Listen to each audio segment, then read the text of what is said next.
If you want a genuinely vintage sampled piano that was recorded in Abbey Road Studios for just $29, then Spitfire Audio's Jangle Box Piano could be for you.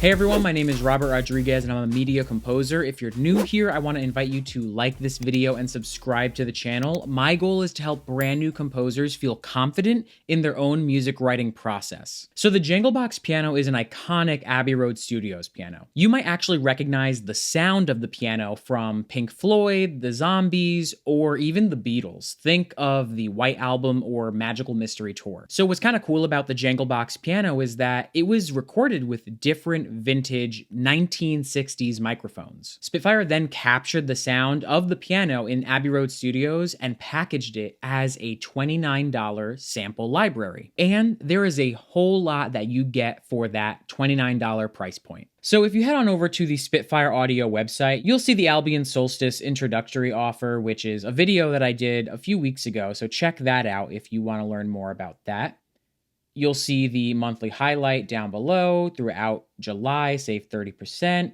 And right in the middle, Originals Jangle Box Piano for $29. You can also find it by going to Products and the $29 Originals here. So we'll head on over to Jangle Box Piano. As of this recording, it's the latest Originals release. So you'll see it at the top. Their most recent one was Cinematic Pads. I also have a video for that if you're interested as well. So you get a quick little blurb about the piano, but let's go to more info. And this kind of just gives us a little bit more detail about what you can expect for the $29 sample library. It comes with 3 signals. You get a close signal in tack mode, and then a ribbon signal in non-tack mode. You'll get a room signal as well as a vintage signal. And then 6 presets. 4 of them are tack piano specific, and then the remaining 2 are non-tack piano specific. And it comes just under 8 gigs at 7.9, but it's probably best for you to assume that with installation and download size, give yourself at least 10 gigs of free space. And it is important to note that Jangle Box does not contain any existing sample content. Everything that we see in this library is brand new. So right now we're going to open up a brand new session and get started with the Jangle Box Piano. So right now it's on the default contact, but it's going to show up under your Spitfire Audio instrument, and it is an original Jangle Box Piano. So we'll just create one track. And I've talked about this in other videos, but you will get your Spitfire dedicated plugin. So you're not going to get this design anywhere else. And this is specifically for this Originals. So you're going to get 2 faders, 1 large knob, 4 knobs, and 3 signals. Most of Spitfire Audio's Originals are going to come with 2 main faders. This one fader on the left is going to control your expression. So that is pretty much the volume of the piano itself. So let's just actually even hear what it sounds like.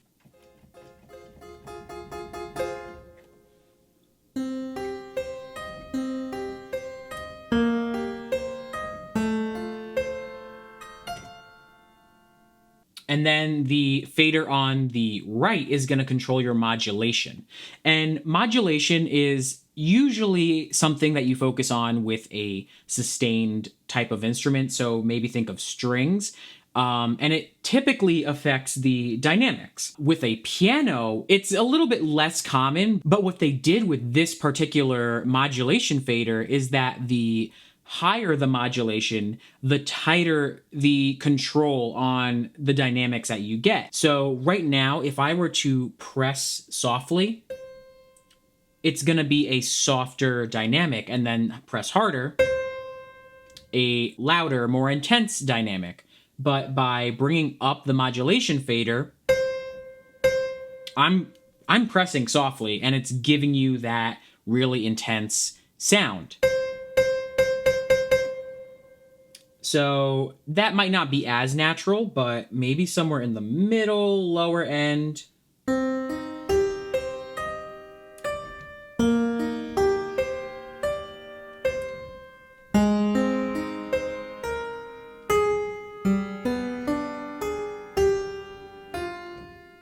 So like I said, not as common to use a modulation wheel with a piano library, but it can give you some interesting effects.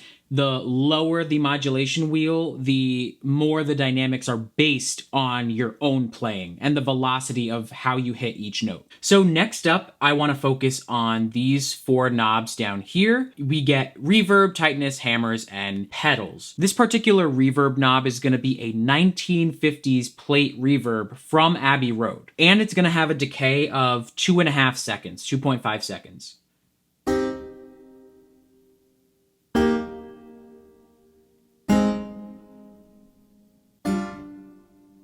And the more you increase the knob, the more reverb signal you get. And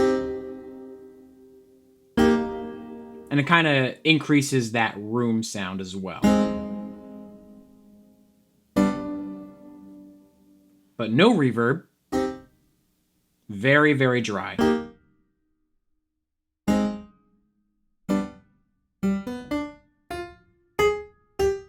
Next is the tightness knob, and this is going to kind of cut into the sample sounds. So if you were to bring it all the way down, that's going to mean you're going to get more of the just natural recording of the samples.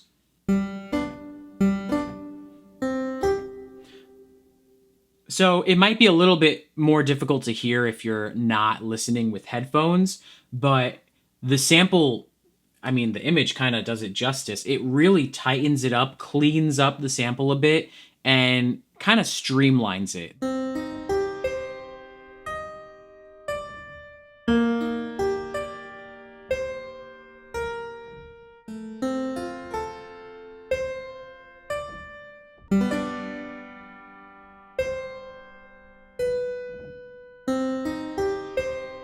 The hammers is going to control the sound of the hammers of the piano. If you were to bring the knob all the way down, you would get 0 hammer sound. So there's nothing when I release the keys, just the reverb. But increasing the hammers, I honestly want to bring down reverb just so we can hear. So once I release the keys, there's going to be a quick little just release versus nothing there. It just gives it a little bit more depth, a little bit more of a realistic sound. And then pedals is similar to hammers, but it's going to be your sustain pedal. With the pedal knob all the way off, and I am holding down the release now. I let go, but you didn't hear a pedal sound. You just heard the sustain. But if I were to increase it all the way, I'm going to do the same thing and hold down the pedal. Let it sustain. Let it go.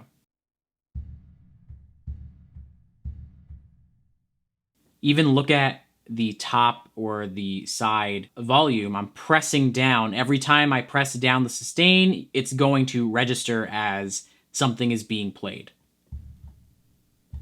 because it's capturing the sound of the pedal. And then the final knob within this plugin is going to be this large knob kind of right in the center, right next to our 2 main faders. The reason why I actually didn't focus on this one first is because this is gonna be our 4 knobs down at the bottom. Of course, it is customizable. So right now we're still on reverb. If I were to go to tightness, it would change the little symbol to the tightness symbol. Hammers, it obviously jumped up to what hammers is. And pedal obviously jumped even farther to 100% because that's what it is down here. And it is important to note that right now it's assigned to MIDI CC 19, 18, nothing. But you can, if you have a MIDI keyboard that has different knobs and faders, you can assign it there and adjust as you're playing or adjust within the MIDI region, however you like to write your music. So we're gonna go over these 4 presets a bit more, but I do wanna focus on tack piano mic positions versus non-tacked piano mic positions. So let's just start out with the mellow without tacks. And so we're gonna have 3 mic signals. So the first one we'll look at is the ribbon signal. This is going to be a pair of 4038 vintage microphones that are placed directly above the hammers of the piano. So let's turn off these two signals so we can hear ribbons alone. And it has a very warm sound.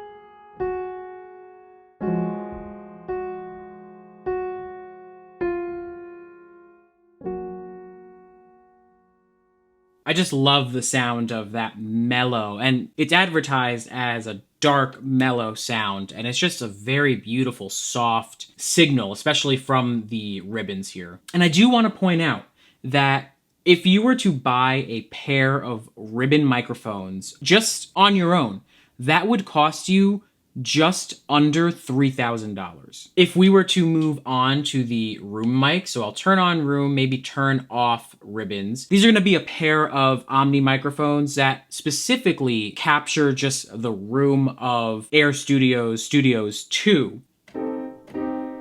So it has that a little bit brighter of a sound and definitely farther away. It doesn't sound up close like the ribbons did.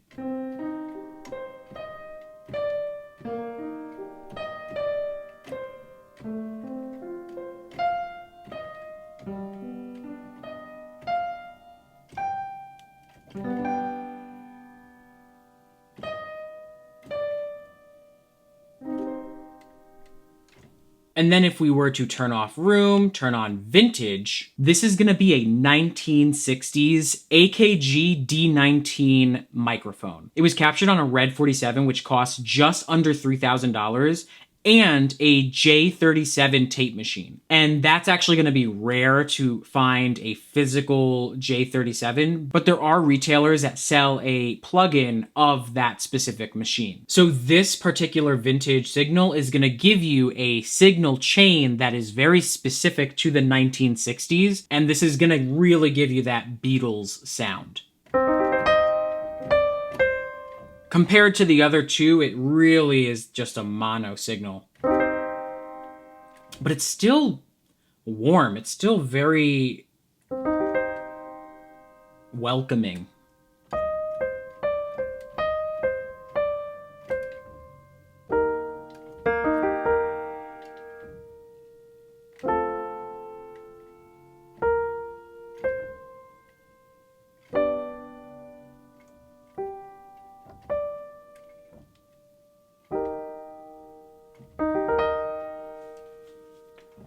So those are the three signals that you get with the Tackless mellow presets. And then really quick, we'll just kind of go over to the close tacks, or just a tacked piano. And honestly, the only thing that changes is this close signal compared to the ribbon signal. The room is going to be the same. The vintage is going to be the same. So let's just hear what the close signal is going to be.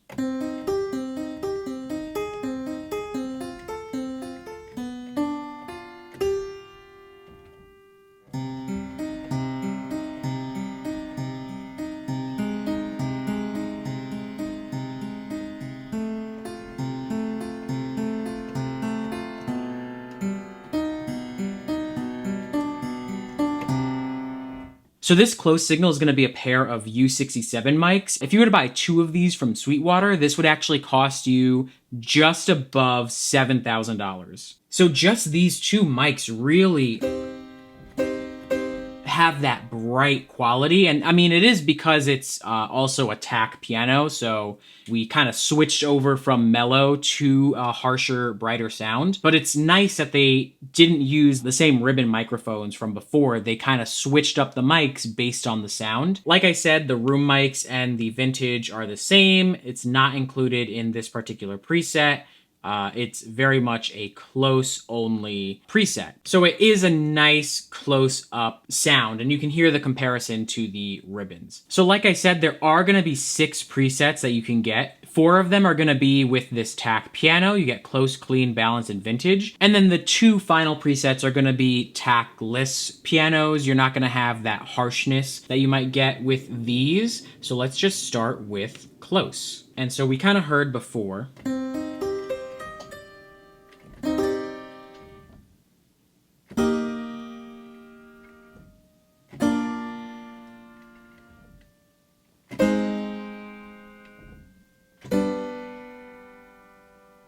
And so it is important to note that this is going to be only a close signal, no room, no vintage, no reverb whatsoever.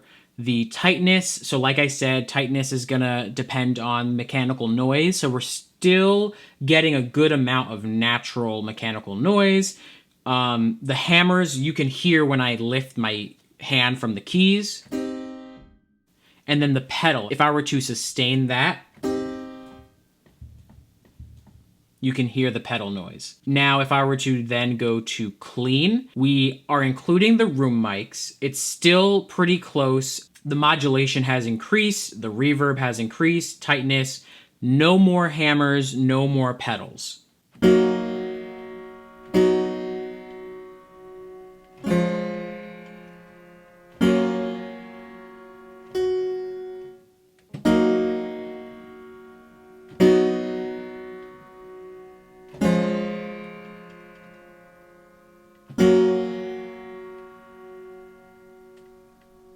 Very nice. And so then if we were to go to balanced, this is definitely, I think this is going to obviously balance out the 3 signals that we get. The reverb is 30%, the tightness is 45%, hammers 70, pedal 70. So let's hear what that sounds like.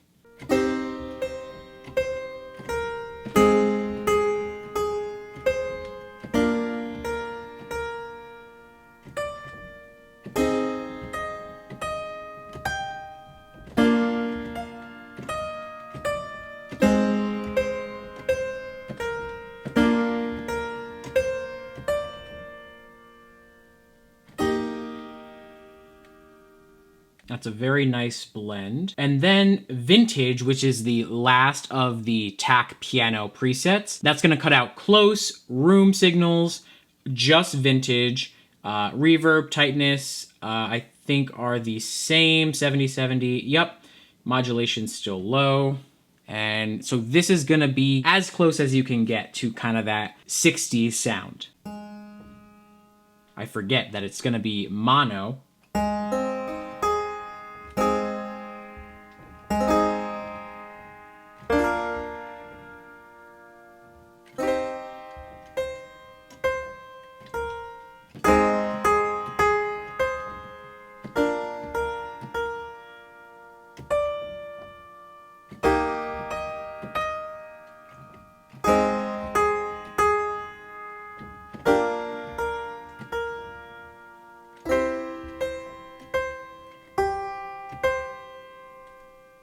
That is a great, great sound, especially if you're not looking for a typical just like piano library. This is a very specific sound to write with. If we were to go to piano mellow without tacks, that's going to remove that layer and kind of give you a softer, darker piano sound like we heard earlier on. So this is going to be all ribbon, all room, vintage 50%, reverb 25, 25, 70, and 70.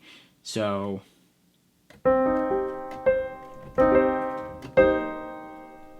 but you can still hear the kind of that vintage sound, which is nice, which is what makes it a bit different from other sample libraries. It's darker compared to what we just heard, but there's still a kind of quirkiness to the sound, which I think is because of the ribbons, because of the vintage signal.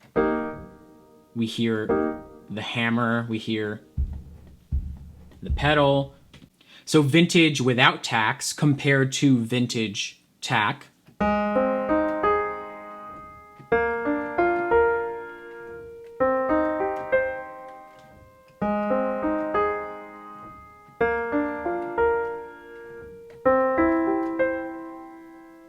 So those are the 6 presets that you get with the Jangle Box Piano Sample Library. I personally might start off with maybe like mellow without tacks to give me that natural piano sound. And then I might adjust the signals. And then if I find that I'm working on something that requires a more unique sound, more of an older classic kind of sound, then I definitely want to stick to the tack pianos. And what's nice is that these aren't just random 4 presets. The close tack, clean, balance, it kind of increases as you go and changes and evolves the quality as you go. And it is kind of nice that they included the vintage without tacks compared to vintage with tacks. And that's basically everything you get with the Jangle Box Piano. So last week I went live kind of reacting to the initial release of Jangle Box Piano.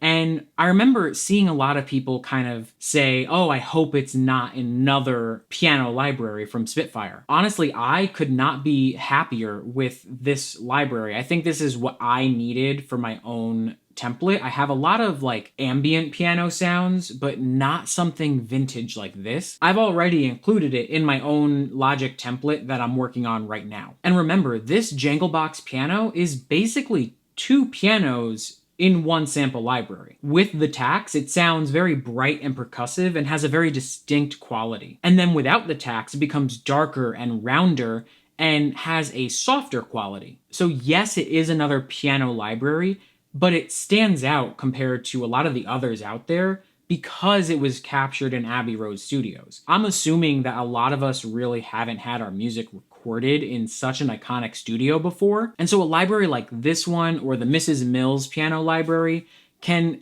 honestly give us a little taste of the history behind the studio that it's in. And not only does the location of the piano matter, but it was also captured with vintage and rare microphones that alone cost thousands of dollars. But thanks to Spitfire, we get everything packaged together for $29. So if you are looking for an inexpensive but quality vintage piano library, then I honestly think you're set with the Jangle Box Piano Library. And if you do want to learn more about other Spitfire products or just music tips in general, then you can check out some of my other videos here, and don't forget to subscribe to the channel. And as always, happy composing.